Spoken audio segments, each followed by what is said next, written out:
pas. Il n'est pas resté indifférent à ma requête. Ok, bonjour bien-aimés, bonjour peuple du Seigneur.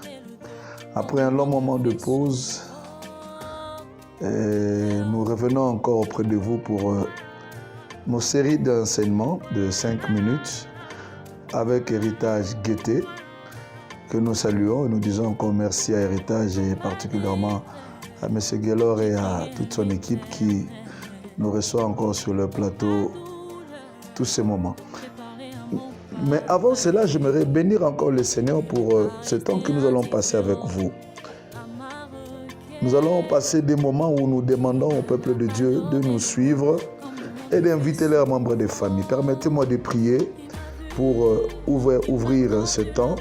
Seigneur, nous voulons te dire merci parce que nous voulons parler à ton peuple.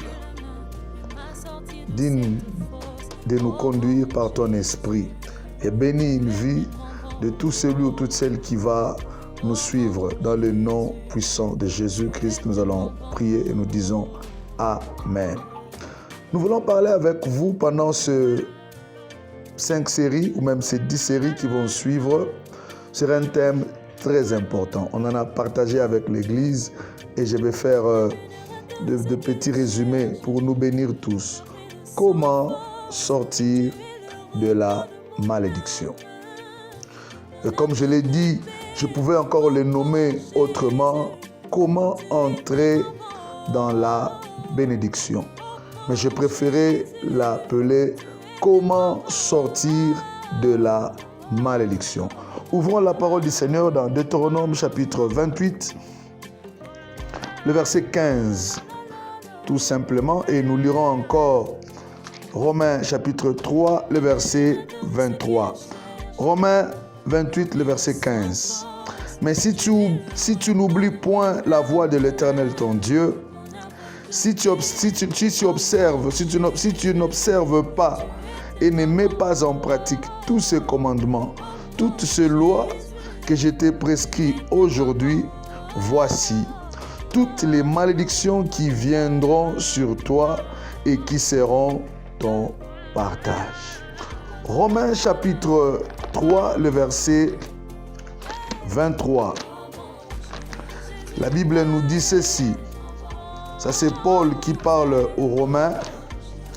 Et c'est un livre très béni où on nous présente le salut sous toutes leurs formes. Et certains l'appellent même le livre du salut. Tous sont péchés et sont privés de la gloire de Dieu. Comment sortir de la malédiction? Premièrement, j'aimerais d'abord présenter c'est quoi une malédiction.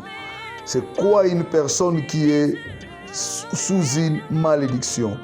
Et dans les émissions qui suivront, nous allons enchaîner pour nous démontrer comment sortir de la malédiction. La malédiction, par définition, ça veut dire une mauvaise parole ou des mauvaises paroles, malédictées, comme cela peut être dit. Ce sont des mauvaises paroles prononcées sur quelqu'un. Deutéronome nous dit, tout celui qui n'obéit pas, qui ne met pas en pratique, Dieu présente à partir du verset 15 du chapitre 28 jusqu'à la fin du chapitre plusieurs formes de paroles de malédiction qui atteint une personne qui n'est pas soumise, qui ne met pas en pratique la parole de Dieu. Et Romains nous démontre en nous disant que tous sont péchés et sont privés de la gloire de Dieu.